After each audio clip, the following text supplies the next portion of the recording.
Hello everyone, আসসালামু আলাইকুম। সবাই কেমন আছেন? আমরা এই যে ঘুরতে আসছিলাম এখানে না জেনে না বুঝে এসে বড় বিপদ থেকে আল্লাহ তাআলা আমাদেরকে বাঁচিয়েছেন। আল্লাহর কাছে লাখো কোটিবার শুকরিয়া আদায় করি।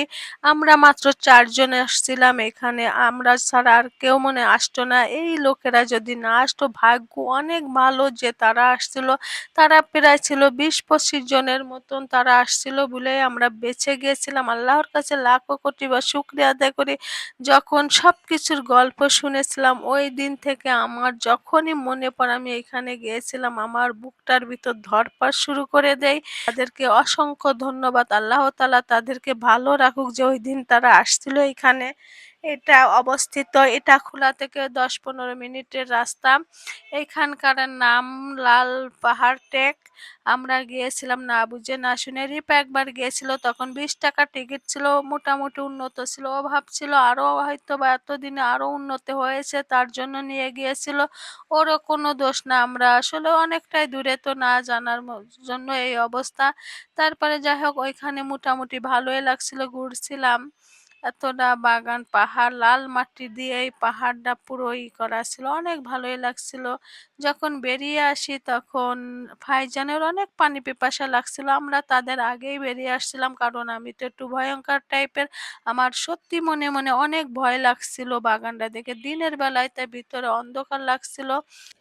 আসলে লুটপাট যাই করুক না কেন আশপাশের লোকেরাই করে, এখানে তো আর বাইরের লোক এসে করবে না। ওনারাই ফ্যামিলি সহকারে মনে হয় করে, হয়তো বা ফ্যামিলিরা দেখে ফলো করে, তারপরে তাদেরকে বলে তারা আসে লুটপাট করে। তারপরে মেয়েদের যা খুশি তাই করে ছেড়ে দেয়। এখন বলবেন আপনারা এত কিছু কিভাবে জানছেন?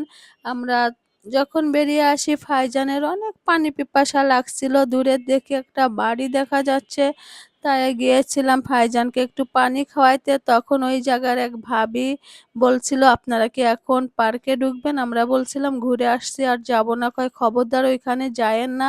তখনই সে এমন এমন ভয়ঙ্কর গল্প দিয়েছিল, কয় এই কিছুদিন আগে স্বামী স্ত্রী আসছিল মোটরসাইকেল নিয়ে, মোটরসাইকেলও রেখে দিয়েছে। মেয়ের অনেক স্বর্ণদানা ছিল, তারপরে মেয়েটা ওখানে কি করছে, কয় কত মেয়ে আমাদের বাসায় চিল্লাপাল্লা করে চলে আসে, আমাদের কিচ্ছু করার থাকে না আসলে।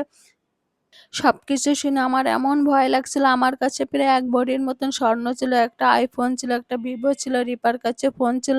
সবকিছু মিলে আল্লাহ তাআলা আমাদেরকে বাঁচিয়েছেন। এই দেখেন সেই বাড়িটাও দেখতে জানি কেমন, শোনার সাথে সাথে আমরা চলে আসছি এখানে কি বিপদ হয় কিনা।